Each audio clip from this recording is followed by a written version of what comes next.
ওম নমঃ ভগবতে বাসুদেব। লোহা লোহাকেই কাটে, এটা আমরা সবাই শুনেও থাকি বা জানি।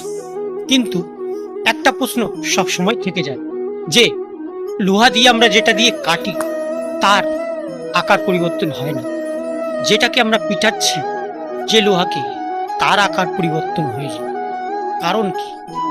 শিক্ষণীয় এই জায়গাটাই, যে লোহাটাকে আমরা আকার পরিবর্তন করব সেটাকে উত্তপ্ত করি বা গরম করি তাপমাত্রা, আর যেটা দিয়ে পিটাই সেটা ঠান্ডা রাখতে হয়, তখনই সেইটার আকার পরিবর্তন করা যায়।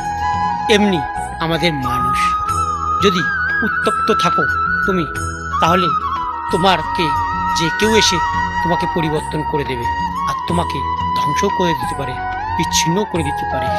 আর যদি জ্ঞান তোমার মধ্যে থাকে, শান্তি, তুমি হৃদয়কে শান্ত রাখো আর নিজেকে ঠান্ডা রাখো, তাহলে তোমাকে কেউ আকার পরিবর্তন করতে পারবে না।